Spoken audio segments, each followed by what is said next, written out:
बिस्मिल्लाहिर्रहमानिर्रहीम। नाज़रीन इकराम अस्सलाम वालेकुम। कर्ज की पीते थे मैं यानी शराब, लेकिन समझते थे कि हाँ, रंग लावेगी हमारी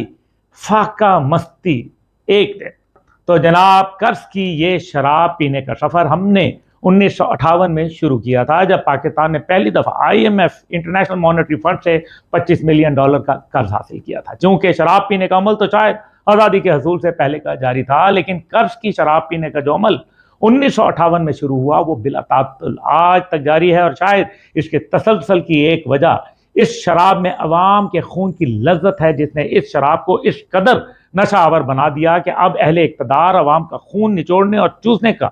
कोई भी मौका हाथ से गंवाते नहीं, जाने नहीं देते। आप पेट्रोल की कीमत को ही देख लें तो जनाबे वाला, ईरान अमेरिका की जंग की वजह से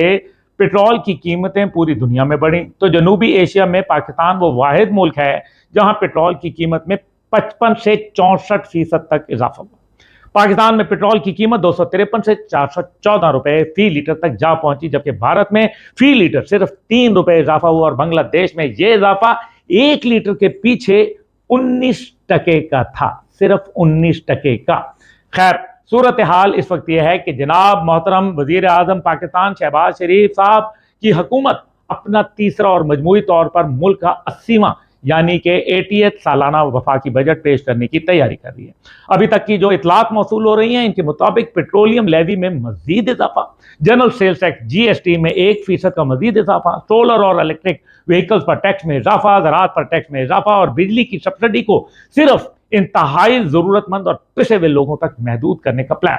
तो इससे अंदाजा यही हो रहा है कि इस बजट की तैयारी में वजीर खजाना जनाब औरंगजेब साहब ने ज्यादा मेहनत नहीं की होगी, क्योंकि बजट की जो शक्ल हमारे सामने आ रही है, इसको देखते हुए यह अंदाजा लगाना बिल्कुल भी मुश्किल नहीं कि यह बजट IMF का तैयार करता है, मुसल्लतशुदा है, जो किसी भी सूरत अवाम दोस्त नहीं होगा। क्योंकि IMF कोई सियासी पार्टी तो है नहीं जिसने कल अवाम से जाके वोट मांगने हैं। वो कर्ज देते हैं और फिर इस हिसाब से ऐसी शराइत रखी जाती हैं जिससे कर्ज की वापसी की राह निकलती नजर आए, और ये आपकी और मेरी जेबों पर डाका डाले बगैर मुमकिन नहीं। दुनिया भर में हुकूमतें मुख्तलिफ मदाद में टैक्स इकट्ठा करती हैं, जिसे कार्य सरकार चलाने और आवाम की फलाह और बहबूद पर खर्च किया जाता है। लेकिन दूसरी तरफ हम हैं पाकिस्तान में, जो पहले दिन से इदारा जाती नाअहलियों की वजह से टैक्स इकट्ठा करने का हदफ हासिल नहीं कर पाते, और फिर आखिर में अमीर की टैक्स चोरी और नादहिंदगी को अवाम का खून निचोड़कर और इनकी जेबों पर डाका डालकर, सरकारी डाका डालकर पूरा किया जाता है। IMF इंटरनेशनल मॉनेटरी फंड ने माली साल 25-26 के लिए टैक्स कलेक्शन का हदफ 13.45 ट्रिलियन रुपए रखा, लेकिन FBR गुज़िश्ता साल 11.23 ट्रिलियन रुपए ही इकट्ठे कर पाई, जिसका मतलब यह है कि आने वाले साल में मुख्तलिफ नौइयत के टैक्सों में इजाफा करके इस खसारे को पूरा किया जाएगा,